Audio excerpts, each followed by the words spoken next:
Good day. I'm Gagan Kapoor and I'm the Chief Consultant and Coach from Go for Good Consulting.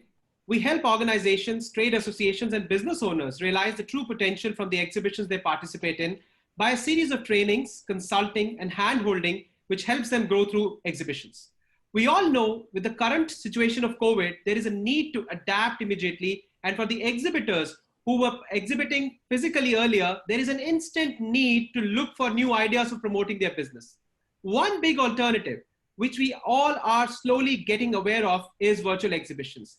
And we are already seeing that there are so many virtual exhibitions which have been launched, and the exhibitors are now in the process of identifying how to go about it. And let me tell you, they are all excited, they are all very excited and confused too. Our endeavor to hold these set of interviews is all about meeting exhibitors who have participated in these virtual fairs and what has been their experience so that many new exhibitors can get benefited from this and realize the true potential of these fairs. Now, in the same series, today we speak to Mr. Piyush Bhavalpuria from AM Glass, who recently participated in India Handicrafts and Gift Fair, which was the first virtual fair for their industry. And he was, of course, super excited too. So let me quickly, briefly tell you what Piyush is doing, who Piyush is, and then we will ask questions to him. So Piyush is an associate partner of the firm AM Glass, as I just said. Actually, he's a lawyer by profession, and after practicing law for 6 years, he decided to join the firm in 2017, which is actually a family-run business for the past 25 years, and he is the third generation in this business. So let's get going with the interaction. So Piyush, it's pleasure to see you today. Thank you. Thank you, Gagan. All right. So Piyush, first question, first come first. Let us get to know more about your business, AM Glass, and then I'll ask you some more questions. Sure. Well, to begin with, we are AM Glass are designers, manufacturers, and exporters of handicraft glass artware. By handicraft glass artware, what I mean is mouth-blown and handcrafted colored glass vases, tabletop accessories. It can be lampshades. Our products can also include votives, tea lights, and bathroom accessories. We also customize our products according to the specifications provided by our clients. So that's the brief of what AM Glass actually does. All right, great. Thank you very much, Piyush. Let's talk about now the virtual exhibition, the IHGF fair, which you recently participated in. So why did you decide to participate in this virtual exhibition? I think the times that we are in right now, they called for it because, considering the physical fair, which was to happen in April, got cancelled, and we got the announcement in March itself. And the fact that we had lost out on an opportunity, IHGF and EPCH kind of came together and organized this virtual fair for us. And it was an opportunity. Not only, so we saw this as an opportunity, and we started working towards it from the word go. I think that's pretty much it. This was the opportunity in these COVID times. And I thought, this is the best way we can showcase our product and our factory. I can completely understand because as I see that the marketing activities on an offline mode and the physical mode have gone out for a toss. They are reducing. So people are, of course, looking at the virtual ways of working through it. So completely understand your point of view there. So let's get to know that what all did you do to enhance your knowledge of the virtual fairs? Well, to begin with, we were very blank. So we didn't know as to how virtual fairs will happen. However, we had that advantage that IHGF and EPCH had already, organized a few fairs earlier. So, the textile fair and the jewelry fair. So, we reached out to our colleagues and asked them as to how this is done and how this, how this is carried out. Not only that, EPCH was very cooperative. They handholded us. They did the handholding work, and they kind of guided us through the process. That's how we prepared. But at the same time, the fact that we got a feedback from a few of our colleagues from, the jewelry, from the jewelry and the textile sector, wherein they had said that, you need to have a robust social media profiles, a better website. So we kind of got that feedback and we started working towards it up till the date on, when the fair was launched. All right. So you actually spoke about a bit about my next question, actually. You Okay. spoke about social media and you spoke about these things. So I would like to know that now that you were aware that you're going to go into an altogether unknown medium per se, which was the virtual medium. So what preparations I would say you really did to be virtual ready of sorts? You know, you have to be virtual ready to do these things. What preparations did you do to do that? Okay. Well, to be virtual ready, to begin with, we took a stock of this, of where we were standing.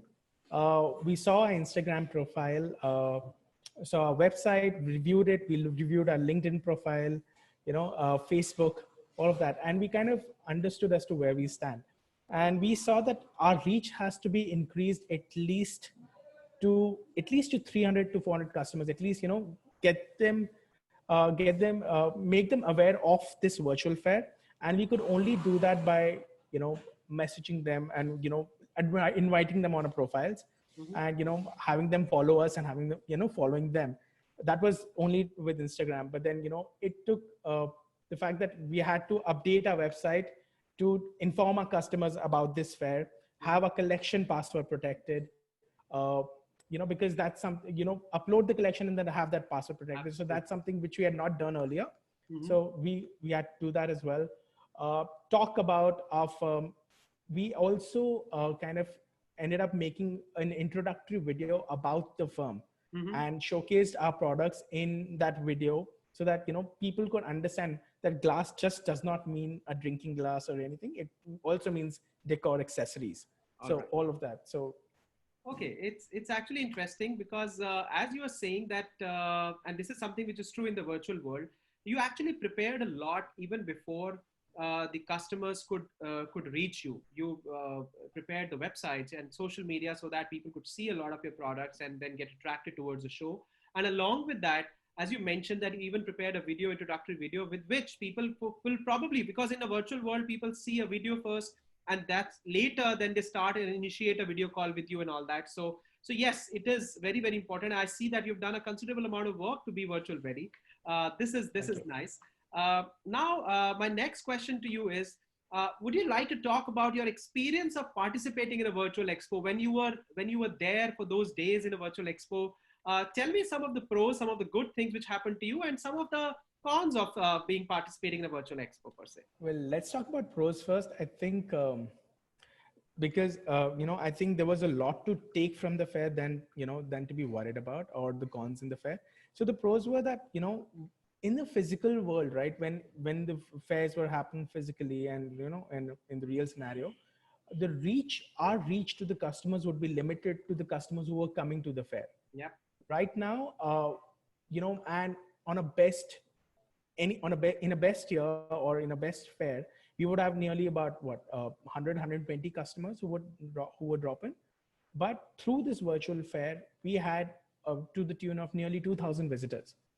Wow. uh, Now, if you, and 200 is just 10% of that. So we are still following up with customers, or we are in talking terms with customers, where we are talking about developments and new orders or sampling, Mhm. even today, after a month of the fair being over.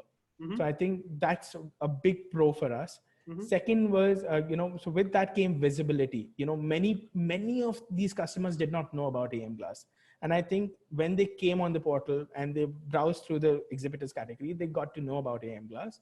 And, that's where that got the ball rolling, at least. Okay. So that was the biggest pro of this virtual fair. All At right. at the same time, I think this is on a personal level.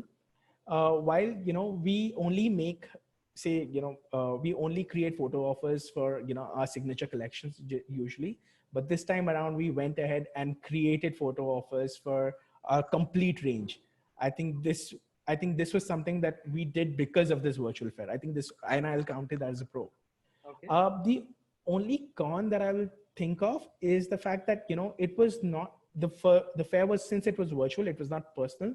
So that there are times when customers came to us and said, "Well, we cannot feel the texture of the glass," and that's something is missing. So why didn't you just send us a sample later? But then that why I do not count it as a con is because at least the customers were willing to ask for the samples later, and then we were also willing to send the samples to them. Mhm. So the conversation didn't end anywhere. It was just that one of the cons was the fact that it was not personal, and that personal touch was missing. That's it. All right. Okay. And would you also like to talk about estimatedly how many people did actually you end up doing a video call with? Because in this whole scenario, right from people reaching out to your booth, you said that you had about 2,000 visitors coming into your booth. Of course, with the data you would have got after the exhibition, you would have come to know about this. But how many of these actually got converted into an actual video call for you there? Okay, so I would say we would have, on an average, for for the 6 days that we had the fair, we would have at least 6 to 7 video calls each day. Okay. Having said that, I think one of the cons that I think I missed out on, and it is related to the video calls and the profile that we had put up virtually, was that we were slightly worried, and we had our reservations about our signature pieces. And how handicraft industry is a very design sensitive industry, right? Yes. So there is always this reservation about the copying factor. That's true. But and I think and I think that is a con which was in our heads, and that's what we thought might affect our reach or might affect our visibility. So I think that was one factor where while we have signature pieces but we can't show it, I think that was one con that I can think of. All right. And yeah, I think that's it.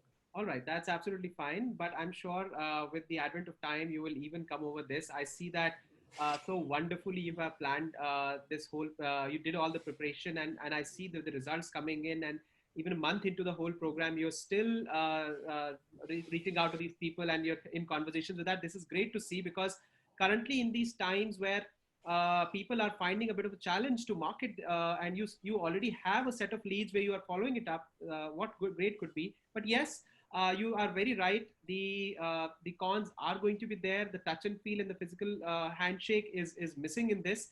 But yes, as of now, with the physical exhibitions not in sight for another 6-8 months or maybe 1 year, you don't know. This I see is the best way to move ahead right now. So I'm almost done with all my questions for today, Piyush. But one last question I would like to I would like you to ask is what advice would you give to exhibitors who are going to participate in virtual shows? I think okay, my advice kind of flows from I think the con that I just mentioned. Okay. I think let go of the reservations, because your talent is yours, and I don't think anyone is going to take your talent away from you, right?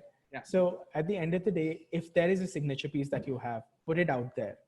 People who respect your talent and people who know your talent and recognize your credibility will come to you. That's one. Second, what I can think of is the fact that I understand that the personal touch is missing. Put in that personal touch. Put in, why don't you, in the next virtual show, put up that video where you are introducing your company. Talk about your signature pieces right there, so that, an interest is built and the customer goes to that particular profile and sees that particular product. And, I think by the 4th or the 5th day, we had decided to, not decided, we had, starting to lose interest. But I think, wait till the end. You never know when a customer might knock at your door. All right, that is true. And were you also trying to match the global time zones being available? Oh yes, we were. It's me and my cousin who run the show here, and we had divided times amongst ourselves so that we could even stay up in the night and see as to who is coming in and who's not, and we were reaching out to them whenever possible.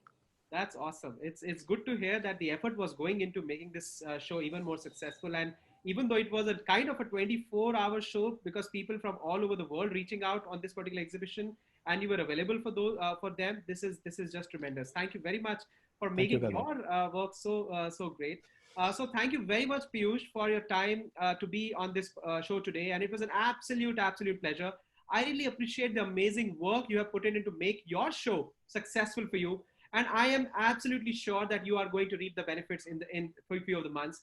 All I would say is that we need to learn from exhibitors like Piyush and AM Glass that obstacles can be overcome, and you can still do good business even when the conditions are not right. This is Gagan Kapoor from Go for Growth Consulting, and reach out to us in case you want to know more about how you can maximize your participation from exhibitions, physical or virtual. Bye-bye and see you next time. Thank you very much. Thank you, Piyush. Thank you. Thank you, Gagan.